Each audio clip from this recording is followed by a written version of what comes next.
Alright everyone, this is the beginning of my recap and reactions to the Bethesda press conference from E3 2015. I thank you all for being here, and here we go. Actually, I misclicked, hold on.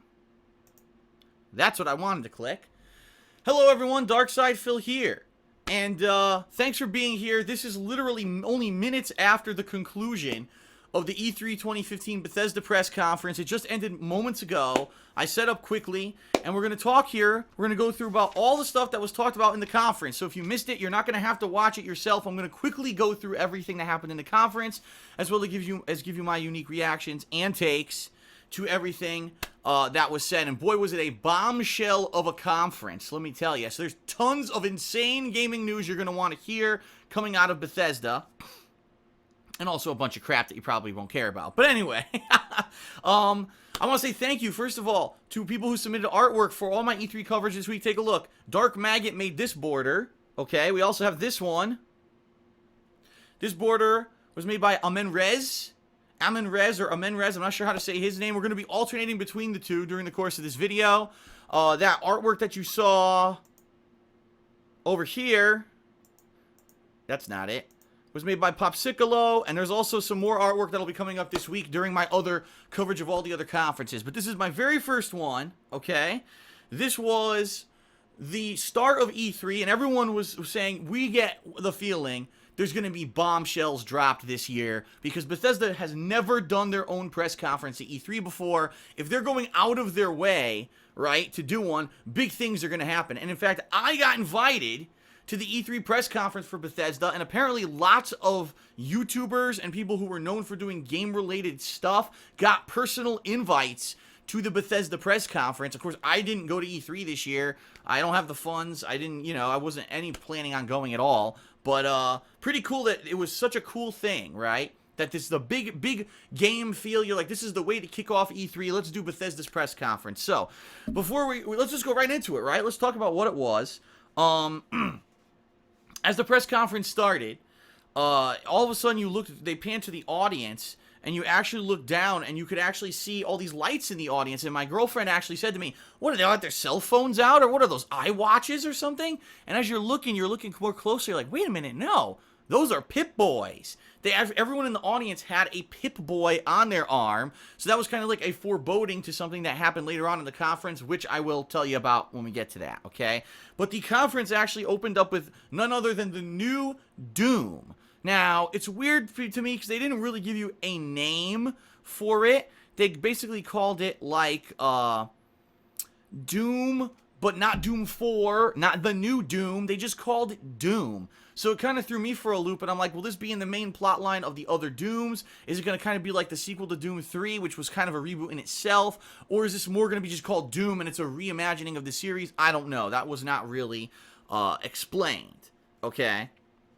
But they said it's going to run on the new id Tech 6 engine, which they're now calling internally the 666 engine, because it is exclusively being used for Doom right now, which is kind of, They showed gameplay, and they didn't just show like a snippet of gameplay. They showed a good 5 to 10 minutes of in-game gameplay. And from what they showed, it really looked like a hybrid to me. It looked like a hybrid of classic Doom gameplay from the 1990s with more modern conventions. So what I mean by that, it seems like the main way you're going to be moving in this game is kind of shooting and strafing to the side, a la the original Dooms. But they also put in movement mechanics that were in the original Doom. So now you have double jumps instead of just the standard jump in Doom. You can now fall significantly long distances without taking too much damage. And to add kind of variety to that, there is a new mechanic in the game, which is area damage on the bodies of your enemies that lead to melee executions. So some of the things they were showing is you had a shotgun, you would shoot out your enemy's leg, and the enemy's leg would glow a color, either blue or orange, and it wasn't clear what those colors meant right away. But then all of a sudden, the Marine would run up, grab the leg of the enemy, rip it off their body, and like impale their face with it for an instant kill. And it seemed like the gameplay will be a combination of pumping these enemies, these demons, full of enough ammo until their bodies light up in that fashion. Then you run up and you do all these kind of instant kill, execution kills on the enemies. But really, at the core of it, it looked to me like classic Doom. To me, it looked more like classic Doom than Doom 3. A lot of people, when Doom 3 was released in the early 2000s, they said it doesn't have that Doom vibe. Doom was more open levels. Yeah, there were some levels with narrow corridors and secret passages and jump scares, but it was a lot more about open up levels and just really hard grinding difficulty and fighting off hordes of enemies, versus Doom 3 was almost like survival horror in a lot of ways. You had a flashlight you needed to see in dark areas, and there were a lot of jump scares. It didn't seem to be very apparent, at least from the gameplay they showed of Doom in this press conference. It seems like it will be more like traditional Doom with modern graphics and a few new gameplay mechanics. So, one of the other new gameplay mechanics that they actually showed off is called the Echo device. Now, I don't know how much this is going to be implemented in the game, but I thought it was neat. You know, traditionally when you're playing a FPS game, or even a survival horror game, you're looking for the logs, the audio logs, the text logs, 5 million fucking logs. Even Doom 3 was guilty of this. In this game, they call it an Echo log or Echo device, and what it does, it actually shows a 3D hologram of what happened. So in this one particular scene, they show you're at a hand scanner to open a door, but it doesn't recognize your hand. So you're like, I wonder who the hell was here and who has access to open it. So you use an Echo device to show there was a guy there trying to open the door, and a giant demon ran up from behind him, yanked him, like tore his body apart and walked away. So you follow the hologram through the hallway and you find the dead body where it had been left by the demon. You rip the dude's arm off because he's fucking dead. You walk up to the scanner, you put down his severed arm, and it opens the door. Now again, I don't know how much that's going to be implemented in the game. That could be a one-time thing, or that could be a really awesome game mechanic where you have to solve puzzles based off of, like, gee, what happened in the past using this Echo device. So it could be something cool, or it could be something that's just a one-off for the press conference. I have no idea. But I thought it was worth mentioning because it looked pretty interesting. One thing that I was a little confused about, at the end of the first session of gameplay that they showed of the game, there was a Revenant. For those who don't know, the Revenant is a classic Doom enemy. It's a skeleton who has a rocket pack on. He shoots dual rockets out of his shoulders. The Revenant insta-killed the protagonist. Like, he jumps out of the sky, lands on the protagonist, and just rips his arms off and kills him. And you're like, are there going to be, like, cheap instant deaths in the game where if you don't know that an enemy's coming out that they could insta-kill you with a hit like that? I don't know. It was kind of confusing. Chainsaw, all the classic weapons make their return. Regular shotgun, they had the super shotgun, which is basically the sawed-off pump-action shotgun. The chainsaw, they were showing different executions with the chainsaw, and everything was in almost purely 60 frames per second. I was actually watching this stream on YouTube at 60 frames per second, and at some portions it did chug a little bit, but I don't know if that was YouTube or if that was the game. What I would like to see is in the real game, will it run at smooth 60 frames for the whole thing? That would be pretty awesome. Then they went into a big session, a big kind of exposition about the multiplayer of Doom. And I'm going to be honest with everyone here because, you know, I'm honest. This probably was the least impressive of me, the least impressive thing about the presentation, because traditionally Doom is a single player game. Yes, there have been multiplayer things in the Doom games over the years, but primarily you play Doom for the single player. So if there's multiplayer for me, great, but I can't wait for the single player campaign, right?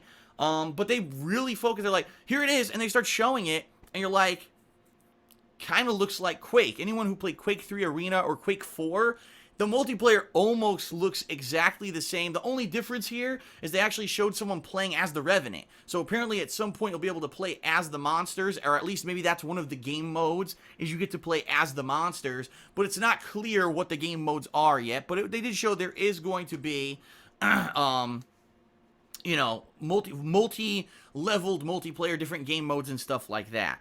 And then they mentioned this is something that usually is not present in most FPS games, especially in this modern day and age when all these games are being ported to the next-gen consoles. They said this next feature will be present in every version of the game.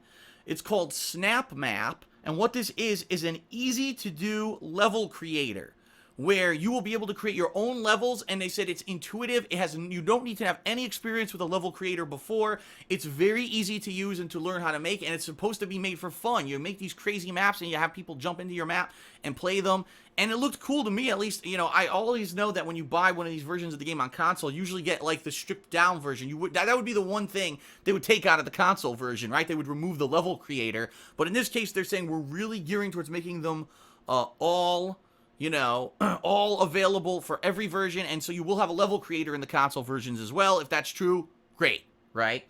The only other thing that I really want to mention about the game, they had another gameplay session where they showed in Hell. So one session was on Mars and one session was in Hell. So again, the traditional locations for Doom. So you nothing really new or developed here. They did show a few new enemy types, very few, but I think there was like 1 or 2 new enemy types. It wasn't clear because some of the enemies kind of moved like the classic enemies, like the Imp throwing a fireball, but didn't look like the Imp. Even just from Doom 3 to Doom, whatever you're calling this Doom, some of the enemies you could kind of, oh, that's the Hell Knight. But then there were other ones you're like, I'm not sure what that enemy type is, but it looks like most of the classic enemies will return. The final thing they show, I think, is supposed to be the Cyber Demon, but really didn't look like the classic Cyber Demon, so it's hard to tell, again, is this supposed to be the Cyber Demon or not? I guess we'll find out when there's more information. And then they went ahead and they said it will be available in spring 2016 on the PlayStation 4, the Xbox One, and the PC. So there you have it. That was the very first time that we saw full-on gameplay of the new Doom, whatever the final name will be, we're not sure. And I'll be honest, here's my honest reactions to it, okay? I am a fan of Doom. I played the original Doom, Doom 2, Ultimate Doom. I played them all in the 1990s, and I even had Doom on the Nintendo 64, even though I knew it was an inferior port of the game. I played it on console. I played many different versions of Doom over the years. I was a huge fan. I was one of the few people, I guess, who loved Doom 3, because everyone complained about Doom 3 and said, first of all, it doesn't run well on PC, which was ridiculous. It ran fine on my PC that I had at the time. And the other complaint was that it was too survival horror, and, with the flashlight jump scares, people like the more classic Doom. I really liked Doom 3, and I've been wondering what the shit happened. Like, why did they not release another Doom during this era, especially the Xbox 360 era, PS3 era? Like, they could have definitely released another iteration of the series at that point and made shitloads of money. I don't know what took them so long. I'm very happy to see Doom in modern day. 2015, it's going to come out in 2016. I will be definitely playing the game, I'll tell you that. I loved looking and watching this game. But I have to say something, and I'm going to, be blatantly honest. I don't know if this game is going to appeal to modern audiences. And the reason I say that is because it's been a long time since we've had traditional run-and-gun first-person shooter gameplay in a mainstream game that's done very well, all right? Call of Duty has done way leaps and bounds, changed the way the FPS games are played. Games are a lot more easy to play now. They're more cinematic than anything when it comes to first-person shooters. Look at Call of Duty and Battlefield and what those games have done over the past several decade. I'd say the last decade. They changed the way first-person shooters are. This game, Doom, looks to me like it's going to be more hardcore, more of an old school game with new game mechanics that'll be fun. I can't wait to do the melee executions and see if there's new weapons or whatever. But it seems to me like it's not that much new. It's just a reimagining. And in 2015, how many people are looking for that experience? You know what I mean? Maybe you'll get some cool nostalgia factor out of the game because people who played Doom, and it was the game that kind of started the first-person shooter craze to begin with. But I don't know if this game will appeal to the mainstream. I could be wrong. It could end up being the bestseller of next year. But for me, I love it. But will the common gamer love it? I don't know. Maybe it's been too long since Doom 3. Over a decade's a long freaking time. Okay? Okay. So next, they unveiled, getting off of Doom now. We're finally done talking about Doom. We can move on to the next thing they talked about in the press conference. Bethesda Net. And they're like, Bethesda Net is awesome. It will be a one-stop shop where you'll be able to post on our forums, get information about all of our games, get exclusive video clips on all of our content. You'll also be able, it'll be the host. Bethesda Net is the host for all the multiplayer for all of our games. And everyone, literally everyone on the stream's like, sounds like Battle.net. It sounds like Forge. It sounds like a million other people that have done this before. And all I could say after it was short, but after they stopped explaining about it, I was kind of like, what's the point and what does this do for me? Because I'm lost. I don't know. What was the point of even telling us about that? I don't know. That's just me. Tell me more about the games. And of course they did. Next they went on to this game called Battle Cry. Okay. And immediately I started looking at it, I squinted and I said, is this is that Team Fortress 2? Only is it in third person? It looks like they're wearing clothes from Dishonored. And honestly, that's kind of the best way I could describe this game that they were promoting. It's called Battle Cry. It looks like it's class-based. So they're like, oh, there's the melee fighter guy, and he has this big club, and he's swinging it in third person, and he kills someone who was aiming and wasn't paying attention. And then they're like, and then there's the person who could turn invisible and sneak up on opponents and insta-kill them. And then I think the main difference between this game and Team Fortress 2 is twofold. Number one, there's melee classes, alright? And number two, it's third person. And besides that, I couldn't tell you anything about this game. Like, I just watching the trailer, I was watching it and I'm kind of like, what is this? And everyone in the stream chat that was watching at the time was like, this looks like crap. You know, why are they even advertising this? They mentioned that the beta is open in Australia and somewhere else, and that right now you could register on their website. It's like Battle Cry beta open or something like that. And you can register for the beta now. And that's about all I have to say about that, because I'll be honest, it looks too much. You know what it reminds me of? Remember Batman Arkham Imposters or whatever it was called? That's kind of what it reminds me of, only this time it's not just first-person shooter, it's third-person with melee. It looks more zany like that, although there was blood and stuff. But do we need this kind of game? Do we need the team-based class stuff? You know what I mean? Like, I don't know. I don't know if we need that anymore. We've played many games like that. Do we need it? Just saying. Okay. So then they moved on to Dishonored 2.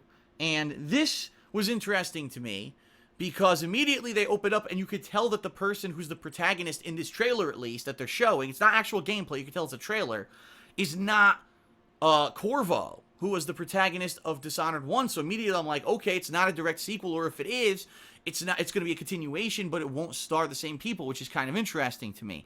And they show it's kind of a skinny person, lithe, I guess is the word I would use. Tall and skinny, and immediately they start showing new powers. Remember, Corvo had some unique powers where he could teleport, or he could use mind control and tricks like that. This character seems to be able to do different powers. So first of all, the first power that this character uses is their left hand extends, and you can see these tendrils come out of the hand and latch onto a ledge and pull the character up onto a ledge. And immediately I'm thinking, it's like The Darkness. Remember that game, The Darkness? And they had a sequel, The Darkness 2, that I really liked. It's like going right into my head. I'm like, that's exactly what this game is like, where you have that tendril ability, right?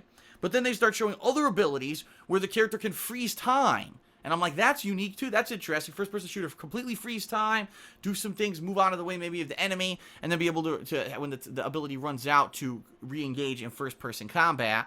As the trailer goes on, you shortly realize that this is a female protagonist in the game. Wow! A female protagonist. That's a cool thing, right? It's a cutscene, and it's basically she's in a room going after, I guess, trying to assassinate someone, but the person was expecting her, and he calls her Emily Caldwin. If you don't know, that's apparently, from what I remember, I'm just, if I'm wrong, call me out on it. Isn't that the name of the baby? The baby of, like, the princess or the queen or whoever it was in Dishonored?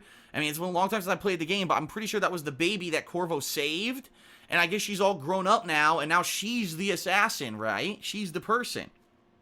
And so they explain the plot of the game is that there's an otherworldly usurper that seizes the throne, and it's up to you to stop them or something like that. But then they also announced that Corvo is also in the game, and that so you'll actually be able to choose if you want to play as Emily or Corvo, although it wasn't clear whether or not who you pick, if it'll change the plot of the game, and if it'll be worth different multiple playthroughs, or if maybe it's on the fly, you can switch between them. It wasn't explained really, but that's interesting to me that there's two different characters, right?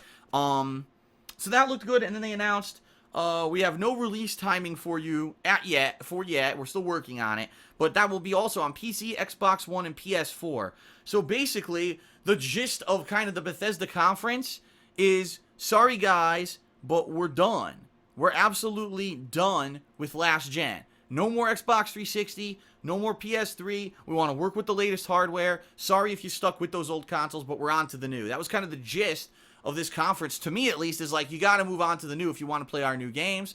To which I'll be honest, I say thumbs up. Why do I say that? Because I've had these consoles for 2 years and I really haven't played many great games on them. So hopefully we get great games from Bethesda in the next year or so. All right. Okay. So up next, the next thing was, oh, we're not done with Dishonored yet. Because guess what? We're releasing Dishonored, the Definitive Edition, again on Xbox One, PS4, PC. It'll be remastered with next-gen graphics, as well as have all the DLCs and expansions that that game had in the past. So if you didn't play Dishonored, which I know, I'll tell you, I remember for some reason there was some controversy when Dishonored released.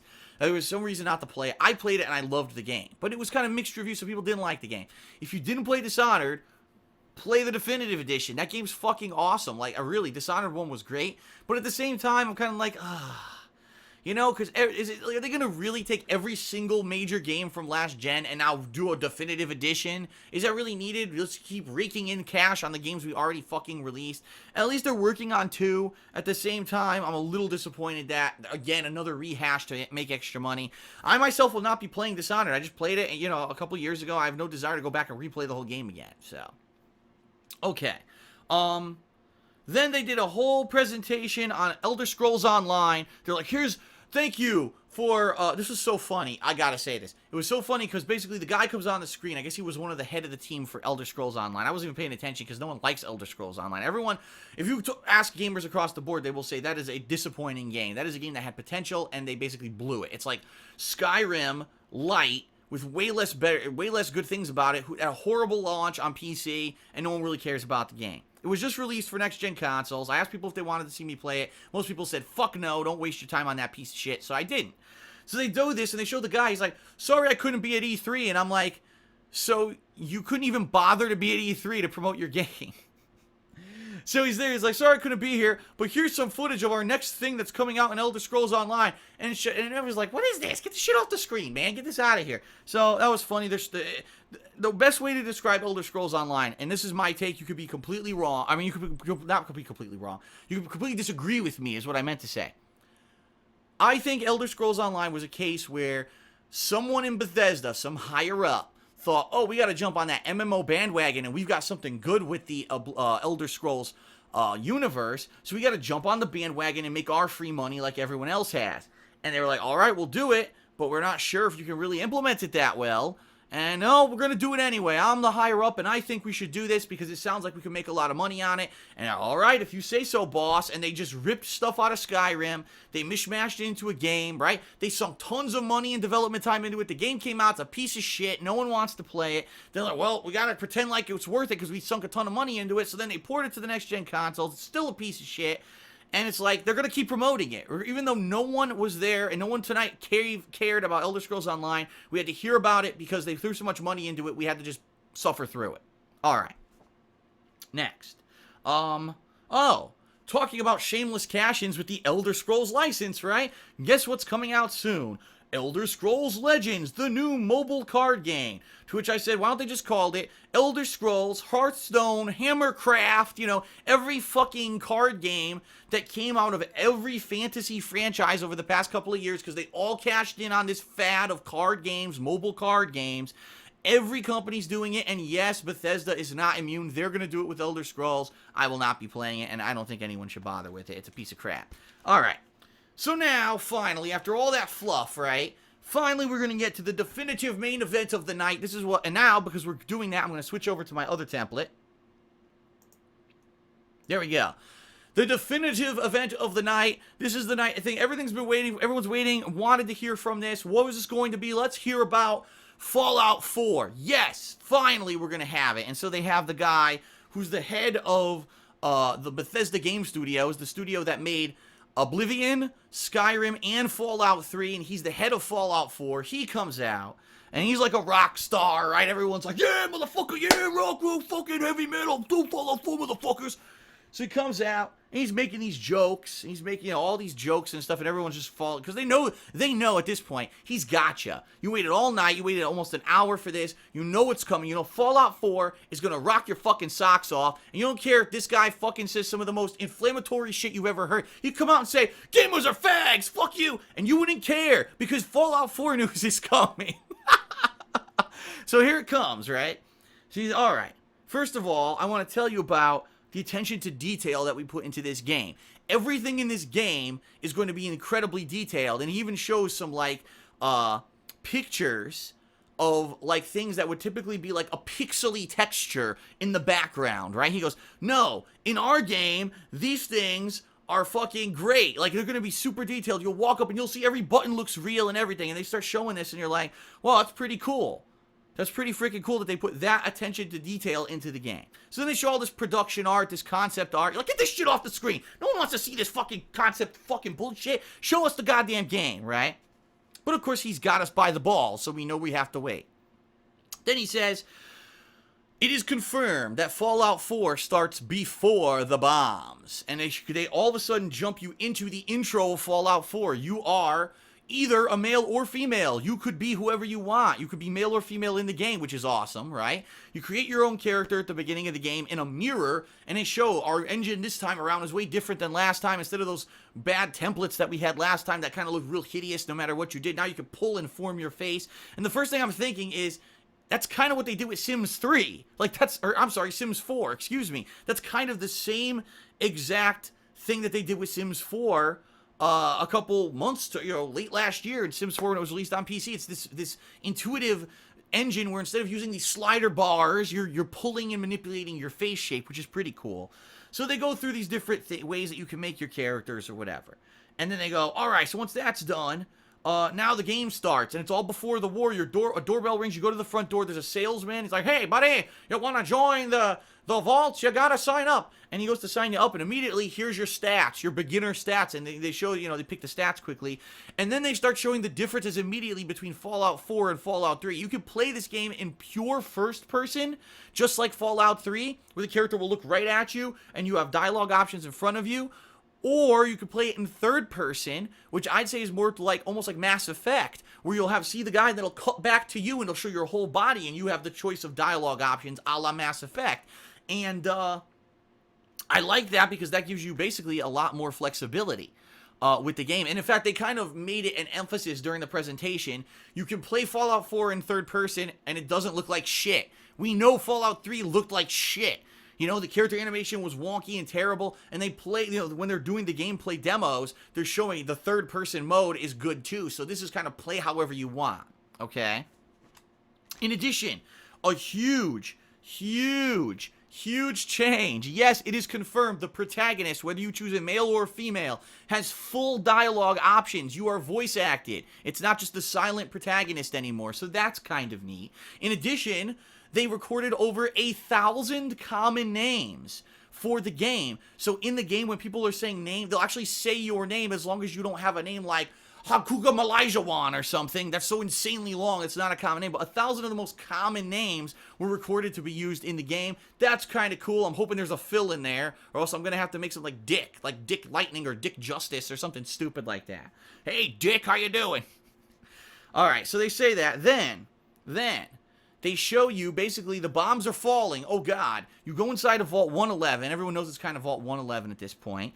They say, we're not going to spoil the plot of the game, but basically the game really begins 200 years later.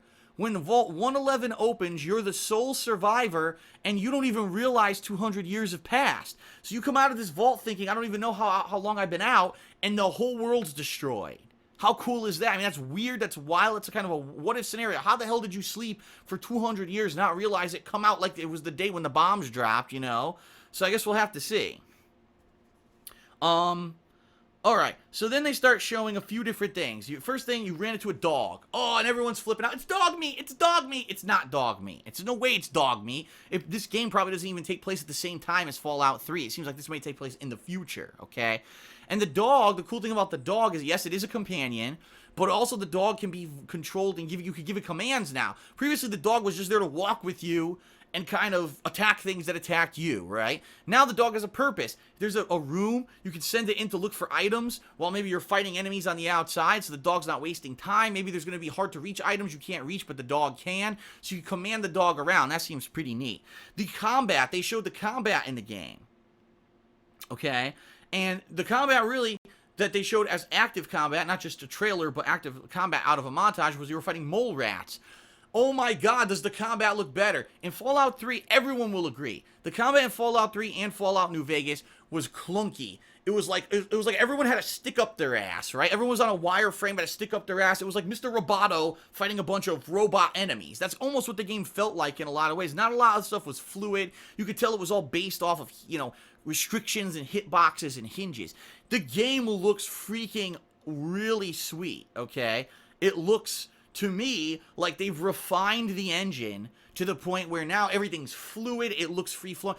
First of all, the mole rat, which is one of the common low-level enemies, comes out of the ground, doesn't just appear out of thin air, it pops out of the ground, so now you're fighting the mole rat, right? And there's fluid, and the mole rat, they showed all these enemies in a montage-style thing, okay? And some of the enemies they show, there's new enemies called synthoids, which seem to be artificial humans, but, you know, the mutants, the, oh god, I can't believe I can't remember the name of them right now. Basically, all of the classic enemy types returned. They actually showed the Deathclaw, and did the Deathclaw appear out of thin air? No, the Deathclaw, you're in a city, all of a sudden the Deathclaw ripped the sewer grate out of the ground like this, threw it, and came out of the sewer to attack you. I thought that was fucking sweet, and there's actual animations now. Before it was like, oh, you got hit, whip, whip, right? No, now the Deathclaw grabs you by the throat, lifts you up like this, takes out his claws, and stabs your ass. That's really sweet. It's like they're really, really improving the engine. Like, they realize this is a next gen. We gotta up the ante and make this much better, and it looked really fucking good, okay? So during this presentation, they fully confirm that it will take place in Boston, Massachusetts, that is the location, and there's actually some speculation, because I've heard a few things around the internet, that there are locations shown in the game that actually don't exist anymore. They were demolished a few years ago, so they're thinking this really is a what-if scenario if the bombs had dropped, like, you know, in the 1960s, and then 200 years passed, and now it's modern day, so those things got blown up, but they're still there, versus if they were demolished, you know, in the future. So that's kind of a cool thing. So, the next segment, they turn off the TV for a while, and everyone's like, everyone just literally pissed everywhere. There were feces on the ceiling, like pouring off the ceiling. I saw turds flying, and it was just a disgusting predicament in that Coliseum. I mean, that's where they hold the Oscars, so you can imagine how revolting it's going to be to clean that place up for when they actually have to use it for something else. Everyone was just like so blown away by what they had just seen. And he goes, we're not done yet. We got to up the ante, ladies and gentlemen. I'm here to tell you about the Pip-Boy this time around. So they show up, the Pip-Boy, right? They show it go up on the screen. The Pip-Boy is massively improved. It's full fucking 3D this time, and they show it, right? And all the weapons in the game are now fully 3D rendered in the Pip-Boy. You could spin them around. He goes, your armor's multi-layered. It's not just basic armor. You got layer on layer of armor that you can put on in the Pip-Boy. And then he goes, oh, game tapes. So not only are you going to find tapes that play, say, cutscenes, right? That's typically not a cutscene, I'm sorry, a dialogue, like a story, side quest or exposition information, stuff like that. You find audio logs in every game now. It's not just audio logs anymore. Now you can find ones that have video on them, and then you can even find tapes that play video games, to which they played 2 parody video games. One was a parody of Donkey Kong, and one was a parody of Missile Command. So classic games from the 1980s, parodies of them, or can actually be played on the Pip-Boy, which, you know, I gotta say, you know, how many people, honestly, are actually going to play these at length? I don't know, unless there's is there a reason? If I play it at length, do I unlock something in the game? Then maybe I would play it at length, but it looked pretty good to me to have more content, right? And then he goes, oh, but I'm not done yet. I just want to let everyone know the Pip-Boy is real. And everyone's looking around like, huh? Oh yeah, that's right. And you look down, like I mentioned earlier in the press conference, everyone had a Pip-Boy on their arm. He mentions that is the Pip-Boy that they're going to sell with the collector's edition of the game. No price yet, but you'll be able to get a replica Pip-Boy that not only will it work with the game like a second screen experience, so you can play the game, okay? But the catch here, which I think a lot of people didn't catch this, and I could be wrong, they're saying you need to have a phone that's going to work with it. So you need to have either iPhone or something that sits inside of it to have a second screen experience, because there's going to be an app that's going to sync between the game and your replica Pip-Boy, so you can do stuff like, for example, load out your loadouts and stuff on the Pip-Boy in-game through that. Now, immediately I said, the collector in me, the fanboy in me, I got a e-boner when boo. I'm like, man, that would be so awesome. Like, I want a fucking replica Pip-Boy no matter what. And then after, it took me about 10 seconds to calm down. And I started thinking, I'm like, I'm 33 years old. This is a game that's been in development for how long? It's probably going to be the best-selling game of, of whenever it comes out. It's going to be the best-selling game. You know they're going to make 4 fucking zillion of this thing, right? They're going to make 4 zillion copies of the game. So you know the collector's edition will have 4 bajillion out there. Within 6 months, this Pip-Boy will be worth nothing. And I had flashbacks to, like, you know, all the collector's editions of yore that I got. I got the stupid remote control car for Call of Duty. I got the helmet for Halo. And I'm like, I am not going to need this Pip-Boy. And then he says, oh, by the way, the app will work on your iPhone anyway. You don't even need the Pip-Boy. And I'm like, then why the fuck would I even buy the collector's edition? So what I could say is this. First of all, they will sell out. The collector's editions will 100% sell out. But I will guarantee you that they will probably oversell, like it'll be way too expensive, $50, $60 extra for this thing, and there's not going to have any added value. Unless you're a collector and you want to put it on your mantle. I still remember when Fallout 3 came out, like 6 months after, I went to the store and they had the fucking, you know, the Vault Text lunchbox everywhere. You could see it everywhere. It was in the stores. No one wanted it. So I am probably not going to opt for it. That's just my take on the collector's edition, okay? All right, then he says... He even says, he goes, you know, I'll tell you something. Now, this is Todd Howard, the head of Bethesda Game Studios. He goes, I'll tell you something. A lot of these second screen experiences, I will absolutely admit to you, they're just stupid gimmicks. He goes, but let me tell you something. This one is the best fucking gimmick I've ever seen. And I'm like, you know, he's admitting that they're lame, but he kind of wants to sell this second screen. Do you really, when you're playing Fallout 4, want to need your phone right here? Oh, I'm going to equip my character. Oh, wait. I had this thing, it's called a controller, and I could do it on my big television. So why do I need this? And that's kind of the point I'm making here. It's a nice add-on. It's just a silly gimmick, okay? All right, then we took a break away from Fallout 4, which everyone was like, I guess we're done talking about Fallout 4. That's kind of weird. To announce there's a new mobile game coming out for Fallout called Fallout Shelter. This game will be a free-to-play game with no timers and will not require the internet to play. So it's not like those games where you have to constantly be buying credits to recharge the game. You could play it at length. What they did mention is that it will be, it's free-to-play. You can buy things in the game if you want, but they're not required to play the game. So it's a different kind of free-to-play game. The option is there to spend money if you want to, but it's not one of these games where you're absolutely required to dump tons of money into it to keep playing it. It's a simulation game where you're running your own vault. You are kind of the director of the vault, and you appropriate people to different tasks in the vault. You protect the vault. You set up training in different areas. There's a classroom, just like in the classic vaults from Fallout 3. There's, you know, a kitchen. There's a training room for combat. Raiders will come and invade. You could send out people to do side missions that'll level them up. So it's kind of like a simulation, a combination simulation game. He actually mentioned a few that blew me. FTL, The Sims. You know, he's mentioning other games, and I'm like, damn. So they're actually admitting they took ideas from other games, but this is their game, okay?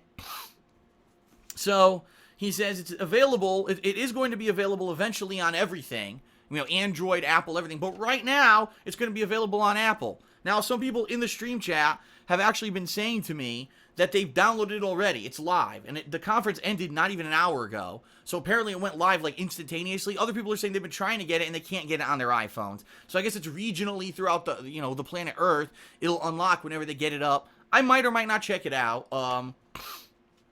These mobile games traditionally are time wasters. They're not things you should actively sit there trying to spend a lot of time on. You know what I mean? Or if you're doing them, it's the thing you do, the thing you play while you're doing something else. So I might check it out, but I don't know if I'm definitively going to be spending lots of time with it. Some people are like, you can just stream it this week. And I'm like, oh, yeah, I might. And I'm like, maybe I shouldn't. It's probably not really worth that time anyway. It's probably just a silly mobile game. You know what I mean? All right. So then they continue on. And they go back to Fallout 4, and we're like, well, this is good news, right? Well, they'll go back again. You can build your own buildings in the game. In fact, not only can you build your own buildings, but then you could build power generators, defenses, lighting, customizations. You could decorate the thing. So basically now the game became The Sims, where you could create your own building to live in. And then they said, oh, by the way, when you create your own building, there'll be invader raids. So you'll have fucking raiders coming out. Those asshole raiders will start showing up, and you could set up landmines, you could set up turrets, you could set up defenses. So raiders come, you're constantly auto-killing them. You come back and loot all their shit later.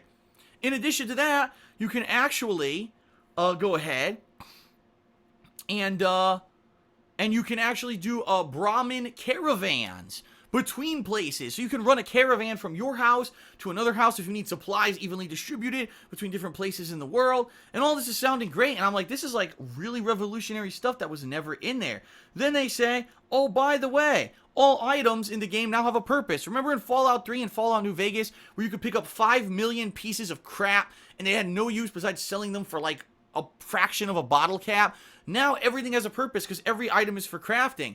And then they showed the weapons bench in this game. Oh my god. You know what this reminded me of? A combination of Dead Space 3 and Metro. Because those two game series had really awesome customization of weapons. This series looks like it has even more. Now, it was unclear whether or not you need to find schematics in order to do these things, but they were like, you can break down anything in the game into components. Those components can be made to do a scope or an add-on or a thing, you know, and they're showing all these crazy customizations for the weapons. Then they go, and yes, it's confirmed, you can now modify and make your own power armor. And they showed in the garage the power armor laid out. You can do power armor. You could, you know, they didn't show the details of it, but they're showing it's the same thing. All the components you find in the game will go towards the power armor. So finally, a reason to be a hoarder. Because in the previous Fallout games, it was like, why am I picking up this worthless junk all the time? Unless I have a schematic for a particular super weapon I'm trying to make, there's no reason for me to pick any of this shit up. Now it all has a reason for it, right? Which is pretty good. And then the other cool thing that I liked, he says, I just want you to understand something. You know, all these cool new additions, you know, your house, the caravans, the crafting, they're all great, right? And we all, you know, that's awesome, but they're all optional. If you just want to play Fallout 4 as a streamlined experience like Fallout 3 without any of that, you don't ever have to worry about it. You can skip it, but it's there for those who want the more robust, complete experience. If you don't want it, you don't need it, you can go ahead and play it the other way. And everyone's kind of like, oh my god. At this point, I think they had about 4 people who died. And they had, like, the defibrillator paddles that they had for emergencies had died out at this point. People were just, like, their bodies were just simultaneously exploding in the audience. There were, like, arms wedged into the walls from how they launched, like, missiles and just, boop, fingers first, got stuck there. I mean, people's heads were melting at this conference. This is the best thing we've ever fucking seen. Like, how could you, if anything, could pass this, right? Better graphics, better gameplay, you know, all these new things you're adding to the gameplay engine, a cool new twist on the story, play it how you want it. What could possibly top this? What could end this conference, all right, with anything better than what you've told us? It's not possible. In fact, we're leaving right now because it's it. We're done. We don't even need to be here for the rest of E3. We're leaving right now. And everyone got up and left just like this.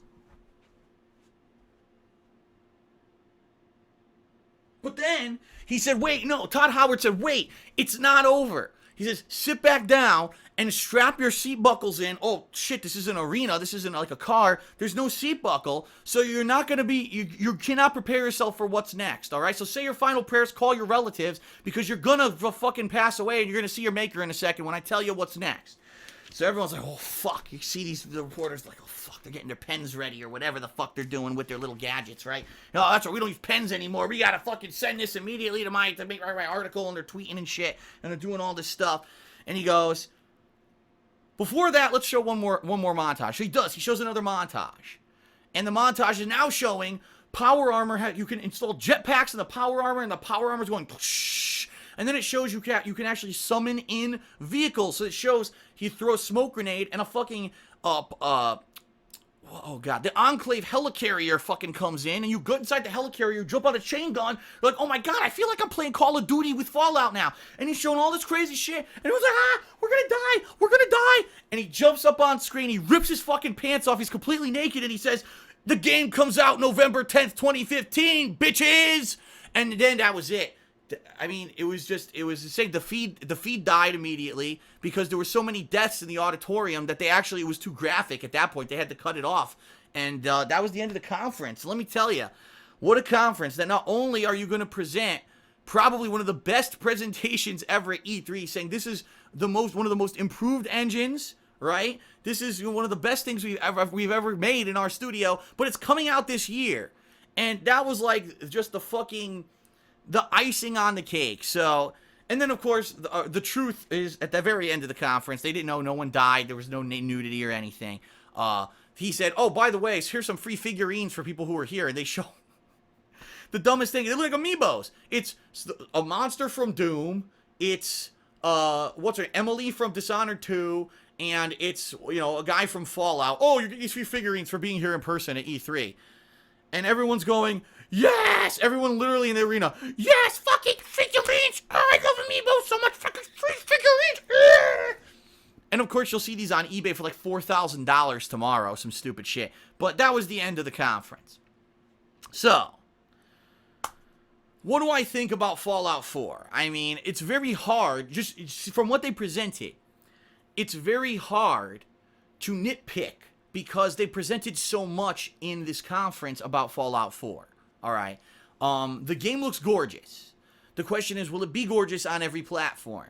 Or are we going to have the situation we have with Fallout 3, where one platform was infinitely better than the other, it was buggy as shit at launch, you know what I mean? It's great, to me it's great that they're adding in all this customization, right, all these new features, but I hope they're functional, because the worst thing that could happen is if this releases on November 10th, we get to the point, oh wow, all the new stuff, and half of it doesn't work, oh, you go to buy stuff, your house explodes, you know, glitches out the ass, and unfortunately that's kind of typically what happens with a Bethesda open world games. When it first releases, there's kind of a lot of bugs. So I hope the fact that they took their sweet time with this game, they've been working on this since Skyrim released, is that they're going to have that stuff worked out, but I don't know, right? This is their first attempt at a game on the next gen consoles, and we don't know how that's going to really work out, okay? I'm stoked. I mean, I think you could just tell from me and my reactions of the press conference, I'm stoked. I'm very excited for it. I want to see this game. And I cannot wait. I mean, obviously, this is already in everyone's mind. It's kind of funny, and the reason I say that is because up to this point in the year, right, I think that most people were thinking, well, 2015, Bloodborne, for some people, Mortal Kombat 10, Batman Arkham Knight, and then maybe later on in the year, maybe Metal Gear Solid 5, maybe Mad Max, and a few people would throw out there, oh, well, I really think, you know, that the new Call of Duty Black Ops 3 is going to be great this year. And that was kind of what we had as the landscape.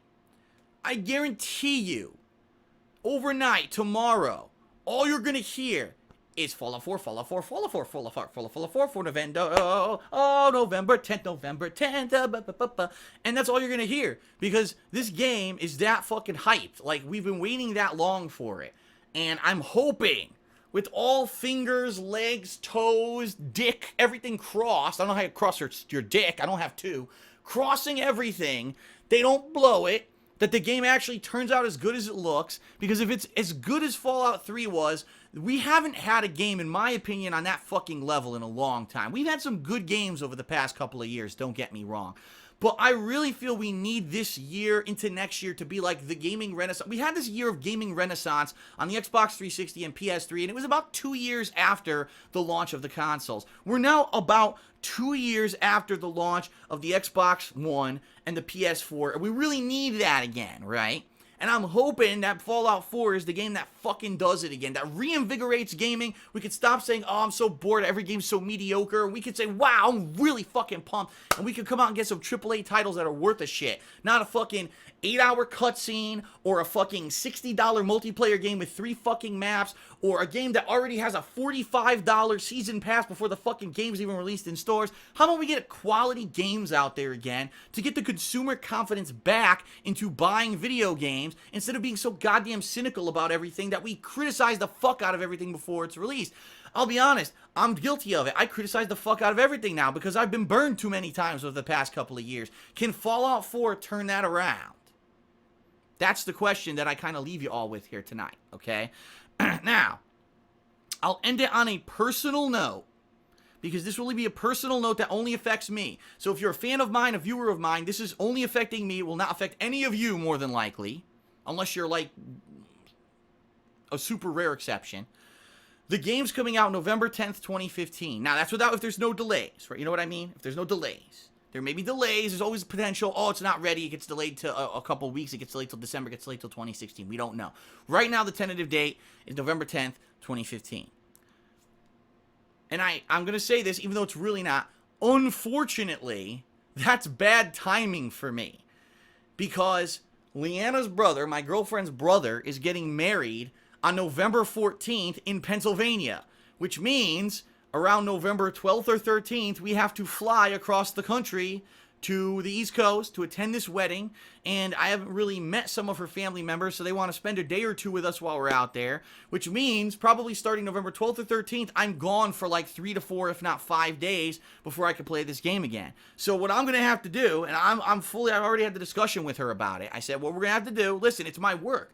I can't not play one of the biggest releases, if not the biggest release in the past 5 to 6 years. So what I'm going to have to do is get whatever method to get the game earliest, whether GameStop does a 9 p.m. release or digital releases early. Remember Witcher 3, digitally you could get Witcher 3 early. Whatever the earliest thing is, I need to get it. I need to play the shit out of it that release day of Monday night, however late, Tuesday and Wednesday. I basically need to play an insane amount of this game for about 3 days straight, which means marathon fucking streams, okay? I'll be recording, but I'll be marathoning the little shit out of the game for several days to the point where I'll have so much surplus footage that when I go to this wedding, I can constantly be uploading another 3 hours or so of gameplay every day to everyone, so that it keeps continuing and continuing and continuing until I get back. Because I understand that this is a huge release for my work, for my personal experiences. At the same time, I'm 33 years old, and I need to be able to do life things like a once-of-a-lifetime wedding I have to go to.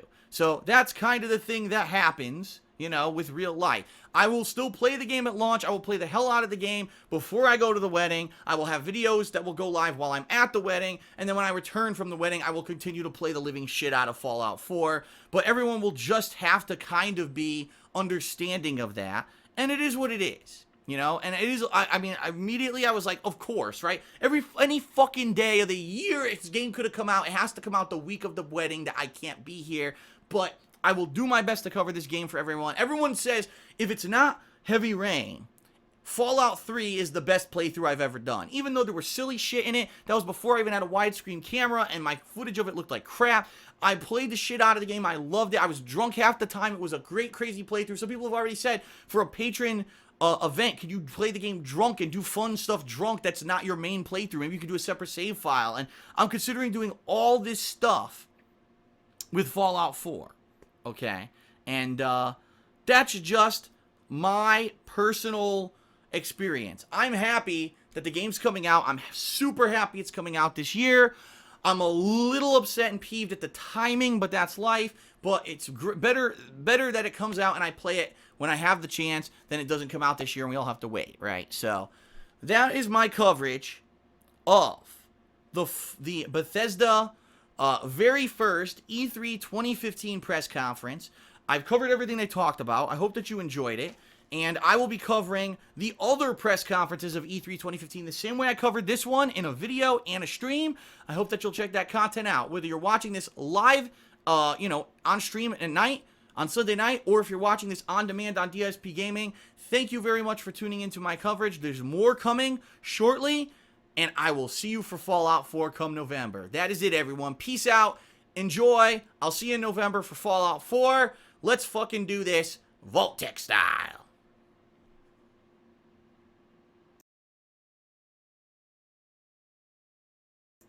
Oh, I'm still here. Oh.